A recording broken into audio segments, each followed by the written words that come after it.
নমস্কার সবাইকে। আশা করছি সবাই ভালো আছো, সুস্থ আছো। চলে আসলাম আবার নতুন ভিডিও নিয়ে।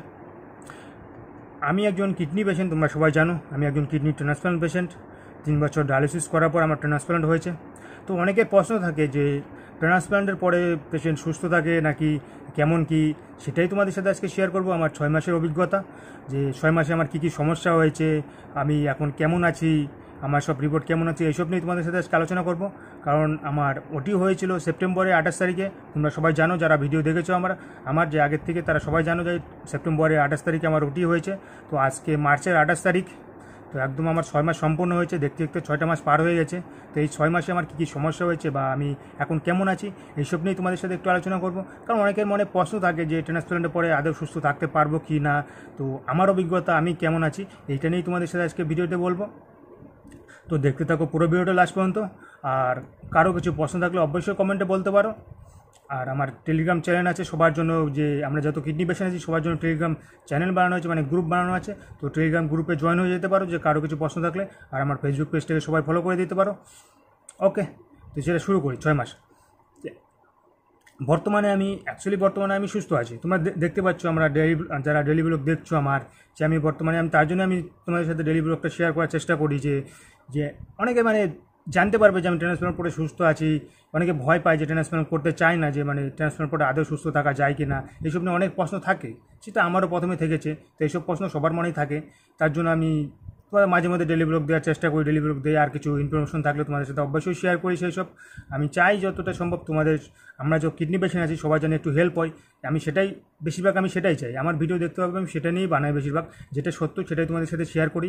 কারণ বাড়তি আমি কিছু বলি না। যেটা সত্য রিয়েল ঘটনা আমি সেটাই তোমাদের সাথে শেয়ার করি। আর যেটা আমার সাথে ঘটেছে আমি সেটাই তোমাদের সাথে শেয়ার করি পুরোটা। ওকে, তো আমি বর্তমানে সুস্থ আছি। অ্যাকচুয়ালি আমি 6 মাস হয়েছে, 6 মাসে আমি বর্তমানে পুরোপুরি সুস্থ আছি। 6 মাসে আমার সমস্যা বলতে একমাত্র, তোমরা যারা আগে ভিডিও দেখেছো তারা জানো অবশ্যই, যে আমার একমাত্র সমস্যার মতো এমনি তো কোনো কিছু সমস্যা ছিল না। ওটির পর থেকে কোনো সমস্যা ছিল না। একটাই সমস্যা ছিল কি, ইউরিনে ইনফেকশন। ওটা আমার বারবার হতো যখন আমার মানে ওটি ছিল। আমার ক্যাথেটার যখন খুলে দিল ট্রান্সপ্লান্টের পরে, ওটির পরে অপারেশনের পরে, হাসপাতালে যখন অ্যাডমিট ছিলাম, যে ওটির পরে আমার ক্যাথেটার খোলার পরে তখন আমার ইউরিন টেস্ট হয় প্রথম। তখনই আমার পার্সেল এসেছিলো। তখন 4-6 ছিল, একটু হাই ছিল। কারণ তখন তো আমি বুঝিনি, পরে বাড়িতে সেই রিপোর্টগুলো দেখলাম, তারপরে আমি বুঝতে পেরেছি তখনই আমার হাই ছিল তখন থেকেই। তারপর ওখান থেকে আমাকে মেডিসিন দিয়েছিল অবশ্যই, যে তোমার পার্সেল বেশি ছিল বলে, ইউরিন ইনফেকশন ছিল বলে হালকা। আমাকে মেডিসিন তখনই দিয়েছিল। তখন এসে খেয়েছি ওটা মেডিসিন খাওয়ার পর 1 মাস পুরো ভালো ছিলাম। তারপরে তোমার গিয়ে 1 মাস পরে আবার যখন রিপোর্ট করি তখন আমার ইউরিন ইনফেকশন চলে আসে আবার। তোমরা সবাই জানো তখন 24/28 অনেকটা হাই ছিল। আবার মেডিসিন দিল, মেডিসিন খেলাম। তো 2 সপ্তাহ ভালো ছিল। তারপরে আবার ইনফেকশন। ওরকম 3বার না 4বার আমার ইনফেকশন হয়েছে। হ্যাঁ, 3বার হয়েছে। একবার তো যখন ইউরিন কালচার করলাম তখন ধরাই পড়লো আমার ব্যাকটেরিয়া ছিল, ইকোলি ব্যাকটেরিয়া ছিল। তোমরা দেখেছো হয়তো, আগে ভিডিও করেছি, ইকোলি ব্যাকটেরিয়া ছিল। তো এটা অবশ্যই ইউরিন ইনফেকশন, ইউটিআই, এটা নর্মাল ব্যাপার। এটার জন্য ভয় পাওয়ার বা কোনো ঘাবড়ানোর কোনো ব্যাপার নেই। যারা ট্রান্সপ্লান্ট হয়েছে তাদের বলে দিচ্ছি, কারণ এটার জন্য ভয় পাওয়ার কোনো কারণ নেই। এটা হয়েই থাকে। কারণ দেখো, আমাদের শরীরে ইমিউনিটি পাওয়ারটা অনেকটাই কম থাকে। তো তার জন্য ইনফেকশন ব্যাকটেরিয়া তো নিজের মধ্যেই থাকে, সবার মধ্যে আছে। বাজে সুস্থ মানুষ তার মধ্যেও ইউটিআইটা থাকে, কিন্তু তার শরীরে ইমিউনিটি পাওয়ারটা বেশি থাকে। তার জন্য তার ব্যাকটেরিয়াগুলো অটোমেটিক মারা যায়। বাট আমাদের সেটা তো কম থাকে ইমিউনিটি পাওয়ার। তার জন্য ব্যাকটেরিয়াটা হয়ে যায়, তার জন্য ইনফেকশনটা হয়ে যায়, পার্সেলটা বেড়ে যায়। এটাই কারণে। তো এটার জন্য কোনো ঘাবড়ানোর কারণ নেই। তো পার্সেল যদি বেড়ে যায় অবশ্যই তোমার ডাক্তারবাবুকে বলো, মেডিসিন দিবে, খাবে, ঠিক হয়ে যাবে। ওই 7 দিনের একটা কোর্স আছে, 10 দিনের কোর্স দেয়, 10 দিনের মেডিসিন খেলেই ঠিক হয়ে যায়। তো সেটাই বলবো তোমাদের, এটার জন্য ভয় পাওয়ার কোনো কারণ নেই পার্সেল বেড়ে গেলে, ইনফেকশন হলে। কারণ আমার সেটা হয়েছে, 4-5বার হয়েছে, তোমরা সবাই জানো। বাট এখন আর হয়নি বাড়িতে আসার পর। তখন লং টাইমে, যখন লাস্ট টাইম বাড়িতে আসার আগে লং টাইমের জন্য আমাকে মেডিসিন দিল 50 দিনের। তারপরে ওটা খাওয়ার পরে তারপর থেকে আর ইনফেকশন হয়নি। যতবার রিপোর্ট করেছি বাড়িতে এসে, ভগবান করে সব কিছুই ভালো আছে, আমার কোনো ইনফেকশন হয়নি। বর্তমানে সুস্থ আছি। আর এমনি রিপোর্টও বর্তমানে আমার সুস্থ আছে। আর আমি এখন পুরোপুরি সুস্থ ফিল করছি। আগে যেরকম নর্মাল লাইফ ছিল না সেরকমটা, বাট একবারে সেরকমটা হবে না, সেটা সবাই জানো। দেখো, সেফভাবে চলতে হবে তোমাকে। সবসময় বাইরে মাস্ক পরে থাকতে হবে। তারপরে তোমার ভারী কাজ করতে পারবে না, এসব তোমরা তো সব জানোই। বাট এমনি নর্মালি সব কিছু করতে পারবে। যে ডায়ালিসিস করে যে অসুস্থতা বহুত মনে হতো, শরীর দুর্বল, নার্ভাস, ভালো লাগতো না কোনো কিছু, সেটা না। বাট এখন অনেকটা শরীরে এনার্জি আছে। তুমি খাবারের দিক থেকে বলো, যে কোনো দিক থেকে তুমি সব কিছু ভালোভাবে খেতে পারবে, সব কিছু করতে পারছো, ঘুরতে পারছো, ফিরতে পারছো। কিন্তু সেভাবে ভিড় ভাট্টার মধ্যে না যাওয়াটা ভালো। কারণ অন্তত একটা বছর সেফ থাকাটা খুবই দরকার। তো তার জন্য আমি বাইরে থাকাই বাড়িতেই আছি আমি, বেশিরভাগ টাইম বাড়ি থেকে একটু সকালে বিকালে একটু যাই, বিকালে গেলে বন্ধুদের সাথে দেখা হলে একটু আড্ডা মারি, সেটাই করি। আসলে এমনি আদার্স বাইরে সেরকম যায় না, দরকার ছাড়া যায় না, আর দরকার তো সেরকম পড়েও না না। আর অবশ্যই যারা জব করো তাদের কোনো প্রবলেম নেই, তারা জব করতে পারো অবশ্যই, কিন্তু আমার তো সেটা নেই। তো এখন তো সেটা সম্ভব হচ্ছে না।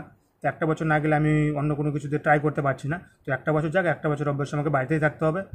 আর বাড়িতে থাকলে আমার পক্ষেই ভালো। তো সেটাই, আমি বর্তমানে সুস্থ আছি, একদম সুস্থ ফিল করছি, যেটা বাস্তব কথা। আমার 6 মাসের অভিজ্ঞতা, আমি সেটা বলছি। বাট কে কেমন সেটা বলতে পারছি না, কিন্তু আমারটা আমি বলছি। আমি বর্তমানে সুস্থ ফিল করছি, পুরোপুরি সুস্থ ফিল করছি, আমি সুস্থ আছি। তো যারা ভয় পাচ্ছ যে ট্রান্সপ্লান্ট করবে কিনা, তাদের আমি অবশ্যই সাজেস্ট করবো যে অবশ্যই তুমি ট্রান্সপ্লান্ট করতে পারো। তোমার যদি ডোনার থাকে, অবশ্যই তুমি মা বাবা হোক যাই হোক ডোনার থাকে, তুমি অবশ্যই ট্রান্সপ্লান্ট করে নাও। তুমি ডায়ালিসিস থেকে অনেকটা সুস্থভাবে জীবনযাপন করতে পারবে। কারণ ডায়ালিসিস তো সঠিক চিকিৎসা না, তোমরা সবাই জানো, এটা সবাই জানে। তো আমারও বর্তমানে ভালোই আছি, সেটাই বলছি। আর এখন আমার রিপোর্টও বর্তমানে ভালোই আছে। লাস্ট রিপোর্ট যখন করেছিলাম তখন রিপোর্ট আমার বর্তমানে ভালোই আছে, কারণ সব কিছু মোটামুটি ঠিক আছে। আর সামনে রিপোর্ট করবো আবার, এখন তো 15 দিন পর পর রিপোর্ট করতে হয়। তো 15 দিন পর পর সামনে আবার ডাক্তার দেখাতে যাবো। তোমার গিয়ে 6 তারিখে আসবে আমার কেশবশীল স্যার মালদাতে, তো সেদিন দেখাবো। তার 5 তারিখে হয়তো আবার রুটিন টেস্টটা করবো, তোমাদের সাথে অবশ্যই শেয়ার করবো। আমার লাস্ট রিপোর্ট ছিল লাস্ট ক্রিয়েটিনিন ছিল আমার গিয়ে 1.04। তো তার আগের বার ছিল 1.05। এবার লাস্ট যখন আমি করেছিলাম 17 তারিখে করেছিলাম রিপোর্টটা, তোমাদের সাথে শেয়ার করেছিলাম, বলেছিলাম 17 তারিখে আমার ক্রিয়েটিনিন ছিল 1.04। আর হিমোগ্লোবিন ছিল তোমার গিয়ে 13.3। হ্যাঁ, 13.3 ছিল সামথিং, একটু কমেছিল, কারণ তার আগের বার ছিল 13.8, এবার আসে 13.3। তো নর্মালি আছে সব কিছু, 13 থেকে 17 পর্যন্ত নর্মাল, জানো এসব থাকেই, এসব কোনো প্রবলেম নেই। আর পটাশিয়ামটাও তো একদম নর্মালি আছে এখন, তোমার গিয়ে 4.1 ছিল। 17 তারিখে রিপোর্ট করেছিলাম যে 4.1 ছিল। আর সুগার তো ফাস্টিং তো আমার নেই, ফাস্টিং করেছিলাম 75 ছিল, নর্মাল ছিল একদম। তো সুগার তো আমার এমনি, আর যাদের সুগার আছে, যে কারণ সুগার আগে ছিল না, আর ট্রান্সপ্লান্টের পরে যদি সুগার হয়ে যায়, তাদের আমি সাজেস্ট করবো যে বেশি করে একটু হাঁটাচলা করো সকাল আর বিকাল, আর মেডিসিন যেটা খাচ্ছ সেটা খাও। অটোমেটিক 1-2 বছর অটোমেটিক সুগারটা কমে যায়, যাদের থাকে না। বাট যাদের আগের থেকে সুগার আছে তাদের তো মানে সুগারটা থেকেই যায় হয়তো, শুনেছি। কিন্তু যাদের থাকে না তাদের হয়, তারা মানে বেশি ভালো করে হাঁটাচলা করলে সুগারটা কমে যায়, মানে সুগারটা সেরে যায়, সেটা বলে, আমি সেটা শুনেছি। সেটা আমার সঠিক জানা নেই, কিন্তু আমি যেটা শুনেছি আমি, এরকম হয়, সুগার সেরে যায়, হতে পারে। তো সেটাই বলছি। আর এমনি সব কিছু রিপোর্ট তো আমার নর্মালি, আর এইসব রুটিন টেস্ট তো এইসবই তো করি। আর টিএলজি করেছিলাম, টোটাল কাউন্ট যেটা, ওটা আছে 4.4 ছিল। তো নর্মালি আছে 4 থেকে 10 পর্যন্ত নর্মাল। আর ইউরিন একদম নর্মাল আছে পুরোপুরি, মানে কোনো কিছু মানে নেই, পরিন কোনো কিছু যাচ্ছে না, মানে একদম নর্মাল আছে। ঠাকুর ভগবান করে সব কিছু ভালো আছে। তো আমি বর্তমানে সুস্থ আছি, সেটাই তোমাদের সাথে শেয়ার করা ছিল। আর 6টা মাস কীভাবে পার হলো বুঝতে পারলাম না, মানে বুঝতে পারো। আর তার আগে 3টা বছর ডায়ালিসিস করেছি, কতটা কষ্ট করেছি। তারপর এখন বর্তমানে সুস্থ ফিল করছি, অনেকটা ফিল করছি ভালো, বেটার আগের থেকে। এটাই তোমাদের সাথে শেয়ার করার ছিল। আর যারা ভয় পাচ্ছ তাদের বলবো, অবশ্যই ভয়ের কোনো কারণ নেই, অবশ্যই ট্রান্সপ্লান্ট করে নাও। আর নিজেকে সেফ রাখার চেষ্টা করো, ডাক্তার যেভাবে বলবে সেভাবে চলবে, অবশ্যই ভালো থাকবে, সুস্থ থাকবে। আর যাদের ট্রান্সপ্লান্টের পরে ক্রিয়েটিনিন বেড়ে যাচ্ছে বা কমে যাচ্ছে, ভয় পাচ্ছ, তারা অবশ্যই বলবো তাদের ভয় পাওয়ানো ঘাবড়ানোর কোনো কারণ নেই। ওটা বাড়া কমা করেই, ওটা আমারও করেছে, আমার এখনও বুঝতে পারছো বাড়ছে কমছে, ওটা কমবে, সবারই হবে ওটা, ওটার জন্য ভয় পাওয়ার কারণ নেই। ওকে, এইটুকুই তোমাদের সাথে শেয়ার করা ছিল। সবাই ভালো থেকো, সুস্থ থেকো, এটাই বলার ছিল। আর আমি বর্তমানে ভালো আছি, সুস্থ আছি। আর চাই সবাই ভালো থাকো, সুস্থ থাকো। আর কারো কিছু প্রশ্ন থাকলে কমেন্ট অবশ্যই জানাও। আর টেলিগ্রাম গ্রুপে জয়েন হতে পারো, আর আমার ফেসবুক পেজটাকে ফলো করে দিতে পারো। ওকে, সবাই ভালো থেকো, সুস্থ থাকো, দেখা হচ্ছে পরের ভিডিওতে। আর কারো কিছু জানার থাকলে অবশ্যই কমেন্টে জানাও, সেই বিষয় নিয়ে অবশ্যই আমি নেক্সট ভিডিও বানানোর চেষ্টা করবো। ওকে, দেখা হচ্ছে পরের ভিডিওতে, ভালো থেকো, সুস্থ থেকো।